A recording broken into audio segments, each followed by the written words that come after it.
religious conflict.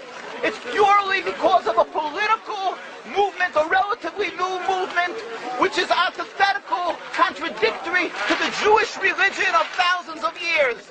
Judaism is spirituality, a religion of compassion to emulate God. Zionism must be created 100 years ago by atheists, people who have abhorred religion, who wanted to transform Judaism from religion to nationality, to a purely materialistic base, godless in its essence. That is not Judaism, and they have no right to use the name of Israel. They've usurped our name, they've stolen our symbols, and they've stolen our identity. And they are causing death and destruction, year in and year out. For over 50 years, death and bloodshed has not stopped because of a pure ideological belief called Zionism. They sacrifice on their idol bodies, human beings, hearts, souls. They rent, they've destructed houses, they've destructed people's lives. What can we do about this? Let's step back and think. There is a solution with God's help. If we would put away the politics, then we could know that we've been living and coexisting together. We most profusely apologize to the Muslims, to the Arabs, what has been done to them. And then we can return, they make restitution for what has been done to them. And then we will be able to live in harmony. Not an Israeli state, a one Palestinian state. One state as we have been living for hundreds of years. There will be peace. And you will see that this 50 years has been a nightmare, a mirage, and nothing to do. Pure fear-mongering, that's what Zionism does. It's panic, going into a theater and yelling, fire, fire, that's what Zionists do. We've been living with the Muslims.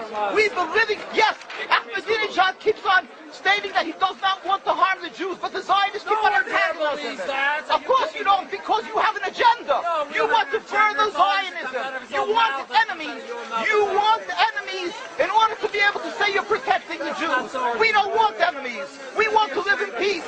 We have been always living in peace with the Muslims, and we will, with God's help, continue to live with them in peace. We implore the participants in this conference, read, step back, study the history truthfully, and see what the true Jewish voice is of hundreds of thousands of Jews who are still true to their religion, whether they're living in Jerusalem, whether they're living in New York. What do these Jews in Williamsburg section of Brooklyn, hundreds of thousands of Jews who are the most God-fearing in the community, why are they all opposed to the state of Israel? Why is that one Israeli flag in Williamsburg, Brooklyn? These are the most God-fearing religious Jews. Why don't they fly an Israeli flag? They have hospital help. They have Hatzalah, ambulatories, and everything free of charge to help people. The most greatest charitable organizations. Why these compassionate people don't support the state of Israel? Why not? Because they don't like Israel. Why not? Because they're self-hating Jews? Trying to build a Jewish state. Why? Are they fools? Are they fools? The reason is simply because they fear God. And I know why. You don't know why, and I know why. Because they're God-fearing. And God forbid us to have a state. We are in exile by God. We decree exile. And we are forbidden to oppress the people. We are forbidden to oppress the Palestinian people and steal their houses. That is what Judaism says. Thou shalt not steal. Thou shalt not kill. We have no right to the rule over the land of Palestine. This is what Judaism says, not what these robbers say. It's what the real Jews say. This is what Zionists are doing. Beating Jews, beating Orthodox Jews. This is what you're having in Jerusalem.